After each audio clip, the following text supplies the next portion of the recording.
తీర్థయాత్రల channel ప్రేక్షకులకు నమస్కారం.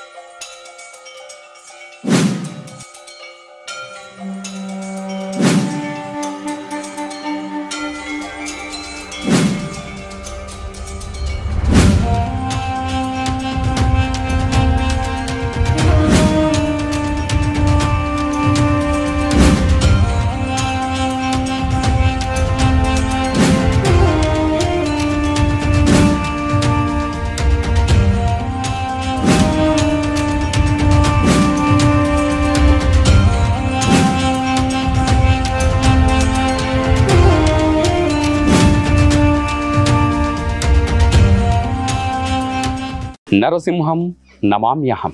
గాలి, నీరు, నిప్పు, నేల, నింగి ఏ రూపంలో గాని, రాత్రి గాని, పగలు గాని తనకు చావు రాకూడదని, మనిషి మృగం ఎవరూ చంపకూడదని వరం పొందాడు హిరణ్యకశిపుడనే రాక్షసుడు. ఆ గర్వంతో విర్రవీగుతూ ఆ విష్ణుమూర్తితోనే వైర్యాన్ని పెంచుకున్నాడు. కానీ మాయావి అయిన మహావిష్ణువు ఆ రాక్షసుని హతమార్చేందుకు నరసింహ రూపాన్ని దాల్చాడు. ఆ రూపం దుష్టులకు భయంకరమైన, భక్తుల పాలిట భయహరం. ఆ స్వామి తన అనుగ్రహాన్ని వర్షింపజేసేందుకు అనేక క్షేత్రాల్లో నరసింహుడిగా అవతరించాడు. వాటిల్లో ఒకటి నవనారసింహ క్షేత్రాల్లో ఒకటిగా విరాజిల్లుతున్న జగిత్యాల జిల్లా ధర్మపురి శ్రీ లక్ష్మీ నారసింహ స్వామివారి క్షేత్రం ఎంతో విశిష్టతమైనది. త్రిలింగ క్షేత్రాల్లో ఒకటిగా అలరాడుతున్న ధర్మపురి శ్రీ లక్ష్మీ నారసింహ స్వామివారిని దర్శిస్తే చాలు, యమపురి ఉండదు అనేది ఆ భక్తుల నానుడి. అందుకే ప్రతి ఒక్క భక్తుడు తన జీవితంలో ఒక్కసారైనా ఇక్కడి ఈ ధర్మపురి శ్రీ లక్ష్మీ నారసింహ స్వామివారిని దర్శించుకొని తరించాలని మన శాస్త్రం చెబుతూ ఉంది. అంతరంగంలో కరుణను, బహిరంగంగా రౌద్రాన్ని ఒలికిస్తూ అవతరించిన మూర్తి నరసింహస్వామి. అయితే ఆ హిరణ్యకశిపుని సంహరించిన తర్వాత ఆ స్వామిలో క్రోధం కనుమరుగై దయా కృప మాత్రమే మిగిలి ఉన్నాయి. అలాంటి కరుణాంతరంగంతో ఆ నరహరి వివిధ ప్రాంతాల్లో నవనారసింహ క్షేత్రాల్లో వెలసి భక్తుల పాలిట భవబాంధవుడిగా ఆ భక్తుల చేత పూజలందుకుంటున్న మహిమాన్విత క్షేత్రాలే నవనారసింహ క్షేత్రాలు. అందులో ఒకటిగా అలరాడుతున్న ధర్మపురి శ్రీ లక్ష్మీ నారసింహ స్వామివారి క్షేత్రం ఎంతో పవిత్రమైనది.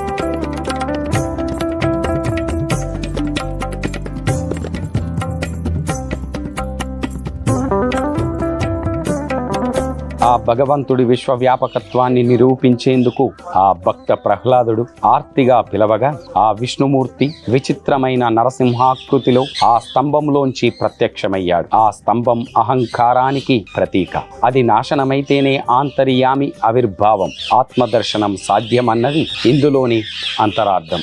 ఇక్కడి ధర్మపురి శ్రీ లక్ష్మీ నారసింహ స్వామి వారి క్షేత్రానికి మరొక పేరు యమపురిని తప్పించే ధర్మపురి అని. పవిత్ర గోదావరి నదీ తీరాన నరసింహుడు కొలువైన క్షేత్రం ఈ ధర్మపురి. ఇక్కడ ఆ గోదావరి నది దక్షిణ వాహినిగా ప్రవహిస్తూ ఆ పవిత్రతను చాటుతూ ఉంటుంది. కొబ్బరి బెల్లాలివివో నరసయ్య, కోటి దండాలయ్యా నరసయ్య, నీ క్షేత్రానికి వస్తున్నామయ్యో నరసయ్య అంటూ ప్రతి నిత్యం భక్త కోటి ఆ ధర్మపురిని సందర్శిస్తూ ఉంటారు. బ్రహ్మ, విష్ణు, మహేశ్వరులు కొలువైన ఆ త్రిమూర్తి క్షేత్రంగాను విరాజిల్లుతున్న క్షేత్రం ధర్మపురి క్షేత్రం.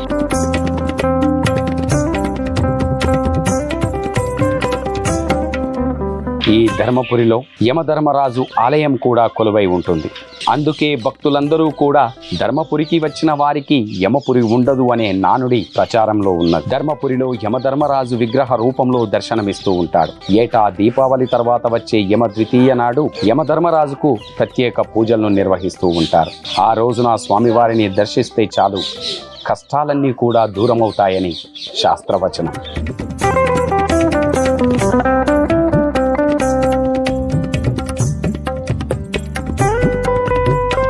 ధర్మరాజ మహాకాయ దక్షిణాది పతయ నమః రప్తనేత్ర మహాబాహో మమ ప్రీడ నివారణయ.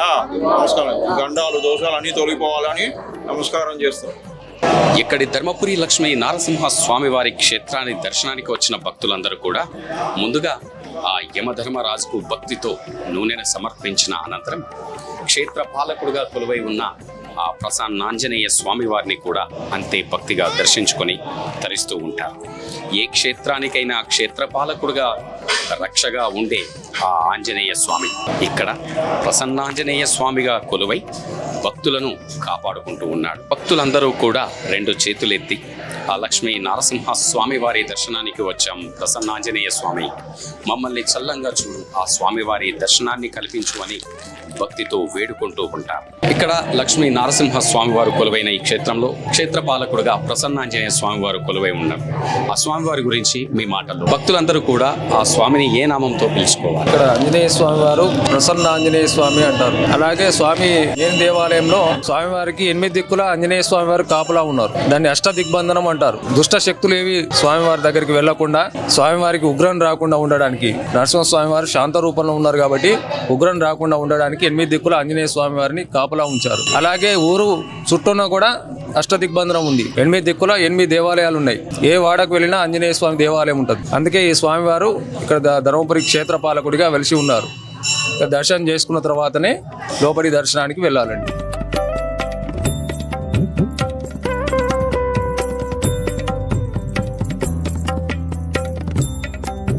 ఆంజనేయ స్వామివారు కొలువై ఉన్న ప్రదేశంలోనే విఘ్నాధిపతి ఆ వినాయకుడు కూడా కొలువై ఉన్నాడు.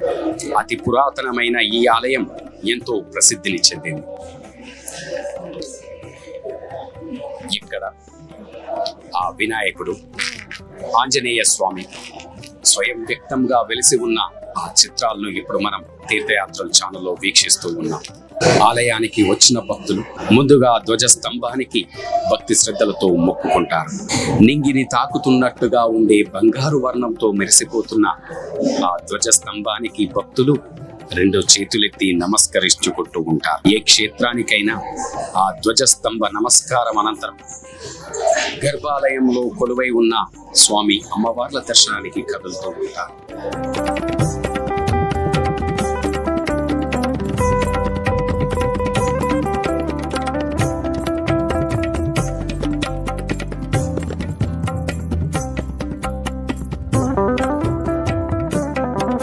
స్వామివారి ప్రధాన ఆలయం ముందరే అతి పురాతనమైన రాతిశిలతో నిర్మించిన నాగమందిరం వద్ద ఇప్పుడు మనం ఉన్నాం.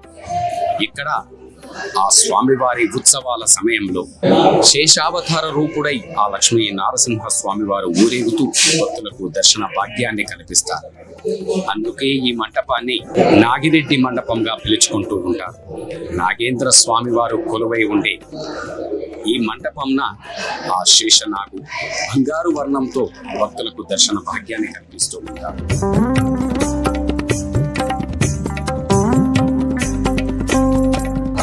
లక్ష్మీ సమేతుడుగా నారసింహ స్వామిగా కొలువై ఉన్న ధర్మపురి శ్రీ లక్ష్మీ నరసింహ స్వామి వారి దర్శనం జన్మ జన్మల పుణ్యఫలం. ఆ స్వామి రూపం ఉగ్రం, మనస్సు నవనీతం. ఆ హిరణ్యకశిపుణ్ణి చీల్చి చెండాడిన ఆ చేతులే ఆ సిరుల తల్లి శ్రీ లక్ష్మీదేవిని అంతే సున్నితంగా హక్కున చేర్చుకున్నాయి. దుష్ట శిక్షణ శిష్ట రక్షణ కొరకు చిత్రావతార రూపుడుగా వెలిసిన లక్ష్మీ నరసింహ స్వామివారి దర్శనం జన్మ జన్మల అదృష్టం. అందుకే వివిధ ప్రాంతాల నుండి తరలివచ్చిన భక్తులు భక్తి శ్రద్ధలతో ఆ స్వామిని వేడుకుంటూ ఉంటారు. ఆ శ్రీమన్నారాయణుడి స్వరూపమైన ఆ లక్ష్మీ నరసింహుణ్ణి భక్తితో వేడుకుంటూ తమ కోరికలన్నీ నెరవేర్చుమని విద్య, ఉద్యోగం, సంతానం, వివాహం, వ్యాపార, విద్యాభివృద్ధి అన్నిటినీ ప్రసాదించు నరసింహ అంటూ వేడుకుంటూ ఉంటారు. భక్తితో తీసుకువచ్చిన తులసి దండలను, పలు రకాల పుష్పాలను ఆ స్వామివారికి సమర్పిస్తారు.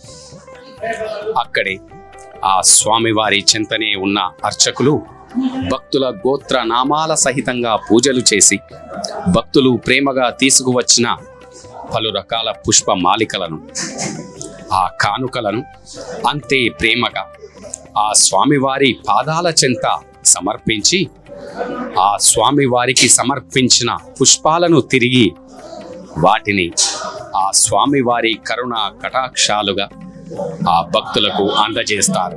గర్భాలయంలో ఉగ్ర రూపంగా దర్శనమిస్తున్న ఆ లక్ష్మీ నారసింహ స్వామివారి అవతారాన్ని కనులారా వీక్షించి మనస్సులోనే పరిపరి విధములుగా మొక్కుకొని ఆ స్వామివారి ఉగ్ర రూపాన్ని మరొక్కసారి తలుచుకుంటూ దుష్ట శిక్షణ కొరకు ఎత్తిన నారసింహస్వామి మా కోరికలన్నీ నెరవేర్చు నారసింహ అంటూ వేడుకుంటూ ఉంటారు.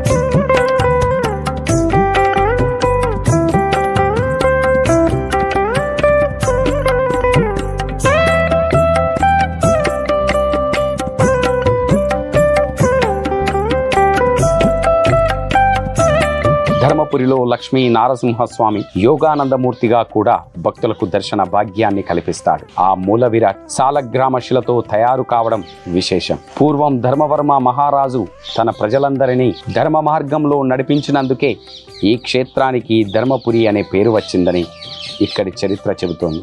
ఆ నరసింహుడి గురించి ధర్మవర్మ తపస్సు చేశాడట. దీనితో ఆ స్వామివారు లక్ష్మీ సమేతుడై యోగా నరసింహుడిగా ఇక్కడ అవతరించినట్టు ఇక్కడి స్థల పురాణం చెబుతోంది. ఈ క్షేత్రం పితృకర్మలకు కూడా ప్రసిద్ధి చెందింది.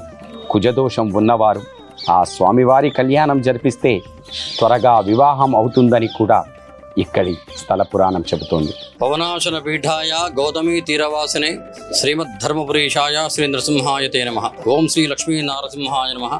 తెలంగాణ రాష్ట్రంలోని జగిత్యాల జిల్లాలో ధర్మపురి ప్రాచీన పుణ్యక్షేత్రము. ఇది 1400 సంవత్సరాల క్రితం ఉన్నటువంటి క్షేత్రం. ఇది ఇక్కడ ధర్మవర్మ అనే మహారాజు పరిపాలించాడు ఈ క్షేత్రాన్ని. అందుకోసమే ధర్మపురి అంటే పేరు వచ్చింది. ఇక్కడ ధర్మపురి త్రిమూర్తి క్షేత్రం అండి. ఇక్కడ బ్రహ్మదేవుడు, విష్ణు స్వరూపమైనటువంటి నరసింహస్వామి, అలాగే రామాంగేశ్వరుడు, రాముడు స్థాపించిన సైకతలింగం ఉన్నది కాబట్టి బ్రహ్మ విష్ణు మహేశ్వరుడు ఒకటే చోట కలుగుతున్నారు కాబట్టి ఇక్కడ త్రిమూర్తి క్షేత్రం ధర్మపురికి పేరు. ఇక్కడ ధర్మపురిలో లక్ష్మీ నరసింహుడు యోగా రూపంలో కొలువై ఉన్నాడు. నరసింహస్వామి రూపాలు నవనారసింహులు అంటారు. జ్వాల, అహోబిల, మాలోల, క్రోడ, కారంజ, భార్గవ, యోగానంద, ఛత్రవట, పావన, నవమూర్తి శ్లోకం. ఈ శ్లోకంలో చెప్పిన విధంగా స్వామివారు నవనారసింహ రూపాల్లో యోగా రూపంలో మనకి ఇక్కడ కొలువై ఉన్నాడు. భక్తుల యొక్క కోరికలు తీర్చే విధంగా స్వామివారి ఇక్కడ సన్నిధిలో కొలువై ఉన్నాడు. ఇక్కడ స్వామివారికి ప్రతి రోజు నిత్యాభిషేకం ఉంటుంది. 365 రోజులు ప్రతి నిత్యం కూడా నిత్యాభిషేకం చేస్తారు. ఇక్కడ స్వామివారికి పాల్గొన మాసంలో బ్రహ్మోత్సవాలు నిర్వహించబడతాయి. ఈ పాల్గొన శుద్ధ ఏకాదశి నుండి అంటే రేపటి నుంచి ప్రారంభమైనటువంటి బ్రహ్మోత్సవాలు, జాతర బ్రహ్మోత్సవాలు మనకు బహుళ అష్టమి వరకు, పాల్గొన శుద్ధ ఏకాదశి నుండి బహుళ అష్టమి వరకు ఈ యొక్క బ్రహ్మోత్సవాలు నిర్వహించబడతాయి. స్వామివారికి ద్వాదశి రోజున కళ్యాణోత్సవం నిర్వహించబడుతుంది. మనకు ఈ సంవత్సరం వచ్చేసి 11 మార్చి నాడు మంగళవారం రోజున సాయంకాలం గోధుల సుముహూర్తాన ఈ యోగానంద లక్ష్మీ స్వామితో పాటు వెంకటేశ్వర స్వామి, ఉగ్రనరసింహ స్వామి ముగ్గురు స్వాముల యొక్క కళ్యాణోత్సవం ఒకటే వేదిక మీద గోధుల సుముహూర్తాన సాయంకాలం నిర్వహించబడుతుంది. ఇటు తర్వాత అదేవిధంగా స్వామివారి బ్రహ్మోత్సవాల్లో భాగంగా తెప్పోత్సవం, డోలోత్సవం 14వ తారీఖు నాడు అంటే మనకు పాల్గొన శుద్ధ పున్నమ రోజున యోగానంద లక్ష్మీ స్వామి యొక్క తెప్పోత్సవం, డోలోత్సవం, అదేవిధంగా బహుళ పాఠ్యమి రోజున ఉగ్రనరసింహ స్వామి యొక్క తెప్పోత్సవం, డోలోత్సవం, బహుళ విధియ రోజున వెంకటేశ్వర స్వామి యొక్క తెప్పోత్సవం, డోలోత్సవం కార్యక్రమాలు నిర్వహించబడతాయి. అదేవిధంగా పాల్గొన బహుళ పంచమి రోజున స్వామివారి యొక్క రథోత్సవం నిర్వహించబడుతుంది. ఈ రథోత్సవం యొక్క ప్రత్యేకత ఏంటంటే యోగానంద లక్ష్మీనుడు, ఉగ్రనరసింహుడు ఒకే రథం పైన, వెంకటేశ్వర స్వామి ఒక రథం పైన. అదేవిధంగా దాదాపు పూర్వకాలం నుంచి కూడా ఈ రథాలతో పాటు శివుని యొక్క రథం కూడా వెళ్ళడం ఈ యొక్క ఆనవాయితీగా వస్తున్నది. ఈ ముగ్గురు స్వాములతో పాటు శివుని యొక్క రథం కూడా రథోత్సవం నిర్వహించబడుతుంది. అదేవిధంగా స్వామివారి యొక్క ఏకాంతోత్సవాలు, పుష్పోత్సవం 20వ తారీఖు నుంచి మార్చి 20, 21, 22 తేదీలు 3 రోజుల పాటు వైభవపేతంగా నిర్వహించబడతాయి. 20వ తారీఖున యోగానంద లక్ష్మీ స్వామి వారి యొక్క పుష్పోత్సవం, ఏకాంతోత్సవం రాత్రి 9 గంటలు నిర్వహించబడుతుంది. వెంకటేశ్వర స్వామి యొక్క పుష్పోత్సవం, ఏకాంతోత్సవము 21 మార్చిన, అదేవిధంగా 22 మార్చిన ఉగ్రనరసింహ స్వామి వారి యొక్క ఏకాంతోత్సవం పుష్పోత్సవం నిర్వహించబడతాయి. ఈ విధంగా 13 రోజుల పాటు జరిగిన బ్రహ్మోత్సవాల్లో భక్తులు అధిక సంఖ్యలో పాల్గొంటారు.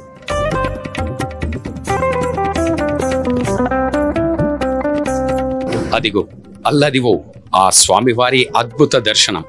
అద్దాల మండపంలో ఆ లక్ష్మీ నారసింహ స్వామివారి దివ్య దర్శనం. ఆ స్వామివారి ఉత్సవ మూర్తులను అద్దాల మండపంలో ఆ ఊయలలో కొలువు తీర్చి ఎటువైపు చూసినా అద్దాల మండపంలో ఊగుతూ ఆ స్వామివారి దర్శన భాగ్యాన్ని కల్పిస్తూ ఉంటారు. అద్దాల మండపంలో ఎటువైపు చూసినా ఆ కనిపించే ఆ నారసింహ స్వామివారిని దర్శించుకొని భక్తులు తరిస్తూ ఉంటారు. అద్దాల మండపంలో దేవదేవుని దర్శనం జన్మజన్మల పుణ్యఫలంగా భక్తులందరూ భావిస్తూ ఉంటారు. ఓం నమో నారసింహ.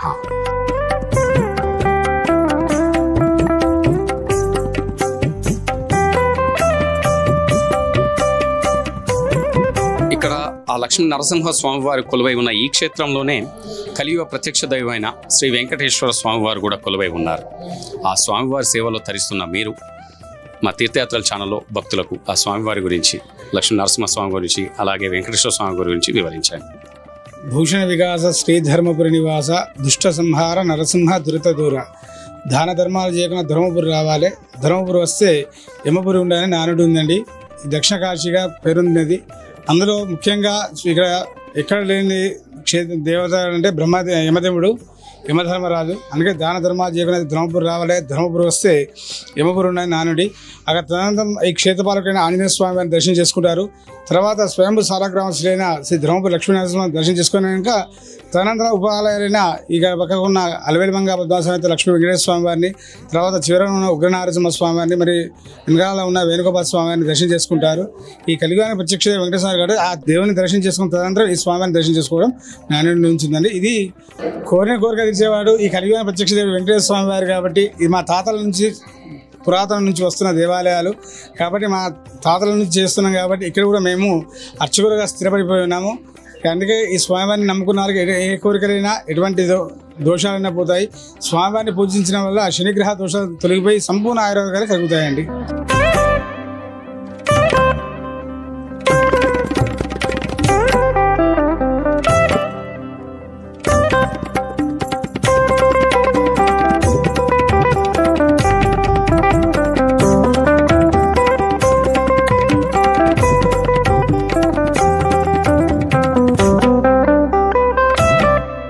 ఈ ధర్మపురి నరసింహ క్షేత్రం పవిత్ర గోదావరి దక్షిణ దిశగా ప్రవహించడం వల్ల ఈ క్షేత్రానికి దక్షిణ కాశీ అన్న పేరొచ్చింది.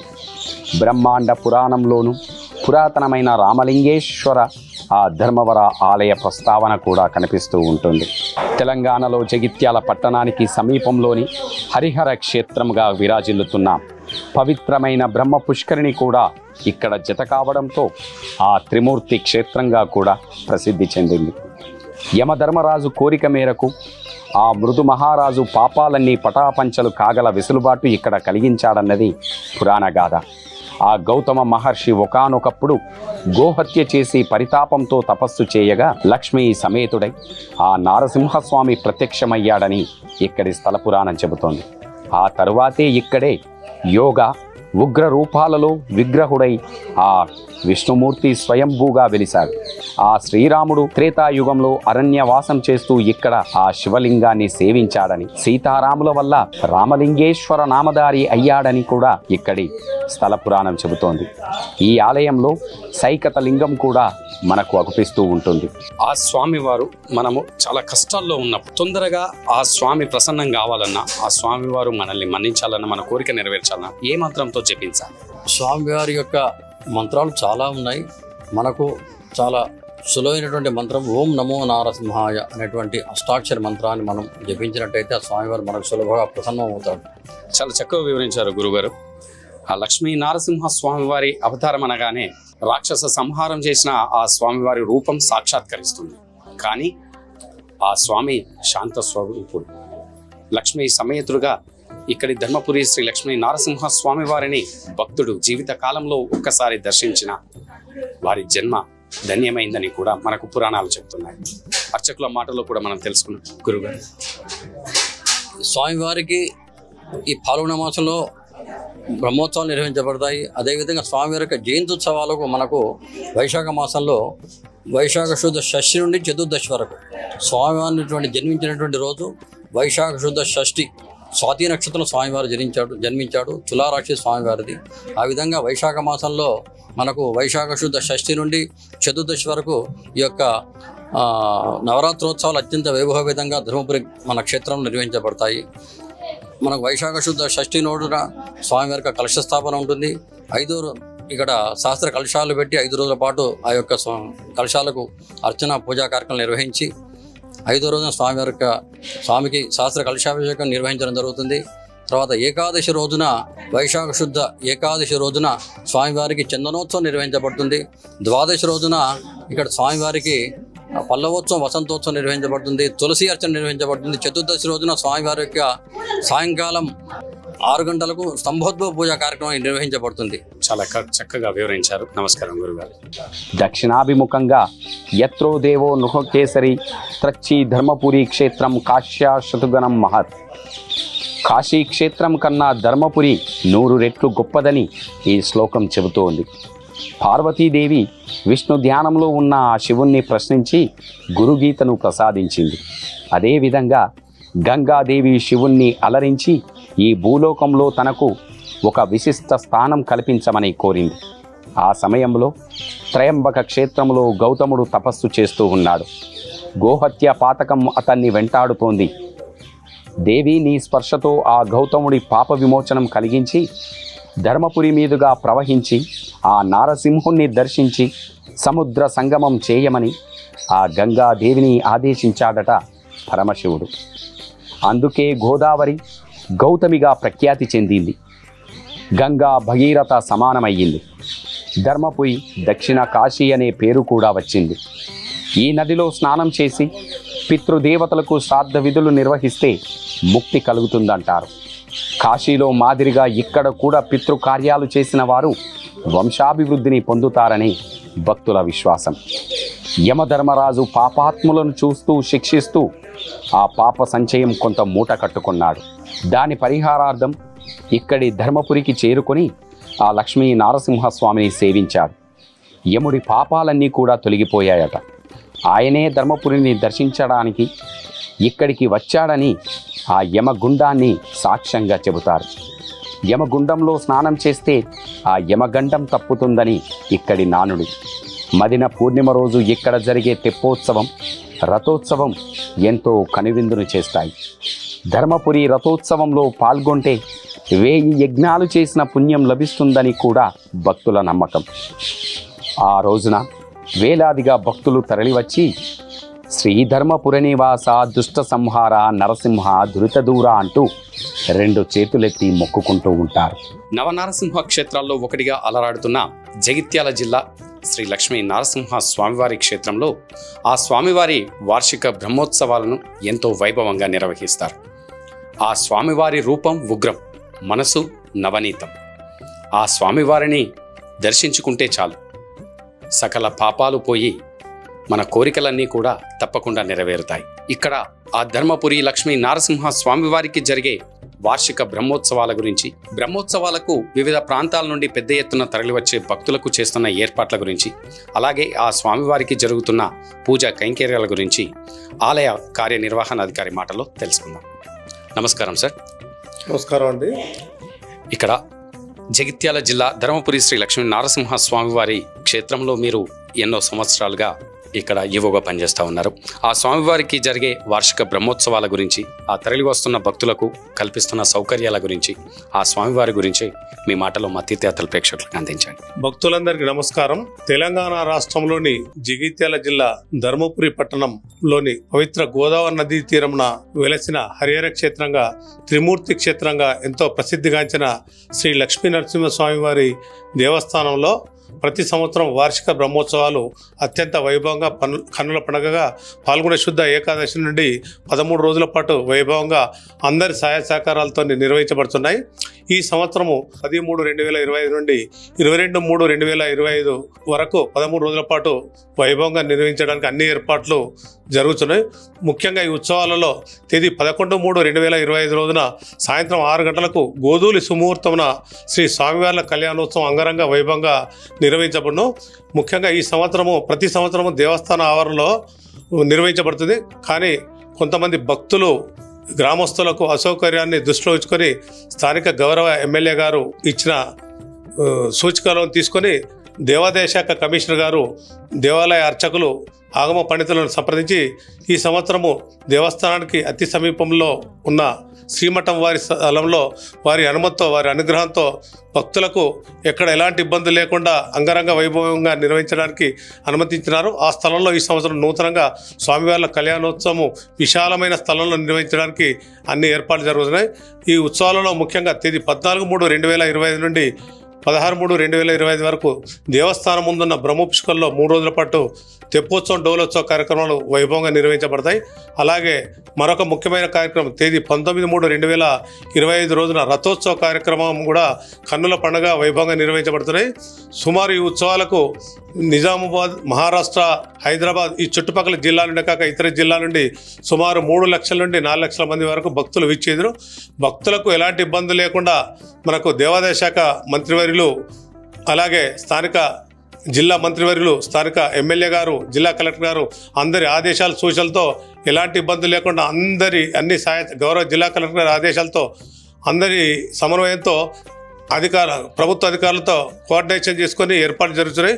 ముఖ్యంగా దేవాలయం పక్షాన భక్తుల సౌకర్యార్థం క్యూ లైన్స్, చలువ పందిర్లు, మంచినీటి వసతి, గోదావరి నదిలో చలువ పందిర్లు, భక్తులు స్త్రీలు డ్రెస్ చేంజింగ్ రూమ్స్, బట్టలు మార్చుకోవడానికి డ్రెస్ చేంజింగ్ రూమ్స్, అలాగే పటిష్ట బందోబస్తు పోలీస్ శాఖ వారి తరఫున ముఖ్యంగా వాహనాలలో విచ్చేసే భక్తులకు మున్సిపల్ వారి సహకారంతో పార్కింగ్ స్థలాలు మనకు శుభ్రము ఇతరత్ర ముఖ్యమైన కార్యక్రమాలు జరుగుతున్నాయి. ఎలాంటి ఇబ్బందులు లేకుండా పటిష్ట బందోబస్తు నిమిత్తం నిఘా నిమిత్తం సీసీ కెమెరాలు కూడా ఏర్పాటు చేయడం జరిగింది. మరొక ముఖ్యమైన విషయం ప్రతి సంవత్సరం ఇచ్చేసే భక్తులకు ధర్మపురి స్థానిక ఆర్యవైశ్య సత్రము, వైశ్య సంఘము మరియు రైస్ మిల్లర్స్, వర్తక వాణిజ్య అందరి వ్యాపారుల సహకారంతో స్వచ్ఛంద సంస్థలతో ప్రతిరోజు సుమారు 10,000 మంది నుండి భక్తులకు ఉచిత అన్నదానం చేయబడుతున్నవి. ముఖ్యంగా తేదీ 11/3/2025 రోజున శ్రీ స్వామివారి కళ్యాణోత్సవానికి మనకు దేవాదాయ శాఖ మంత్రివర్యులు గౌరవనీయులు కొండా సురేఖ గారు, అలాగే జిల్లా మంత్రివర్యులు పెద్దలు శ్రీధర్ బాబు గారు, అలాగే గౌరవనీయులు పొన్నం ప్రభాకర్ గారు మరియు మనకు స్థానిక పార్లమెంట్ సభ్యులు గడ్డం వంశీకృష్ణ గారితో పాటు మనకు స్థానిక ప్రభుత్వ మరియు శాసనసభ్యులు శ్రీ అడ్లూరి లక్ష్మణ్ కుమార్ గారు, గౌరవ జిల్లా కలెక్టర్ గారు, జిల్లా ప్రజాప్రతినిధులు, అధికారులు పాల్గొనేశారు. ముఖ్యంగా ఈ బ్రహ్మోత్సవాలలో స్వామివార్లను సేవిస్తే సకల దోషాలు తొలగిపోతాయని మాకు అర్చక స్వాములు చెప్తున్నారు. అర్చక స్వాముల సూచనల ప్రకారం అన్ని ఏర్పాట్లు జరుగుతున్నాయి. కావున భక్తులు ఎంతో మహిమాన్వితమైన ఈ ధర్మపురి క్షేత్రంలో మనకు జరిగే స్వామివారి బ్రహ్మోత్సవాలలో స్వామివారిని దర్శించి స్వామివారి కృపకు పాత్రలు కావాలని మనవి చేస్తున్నాము.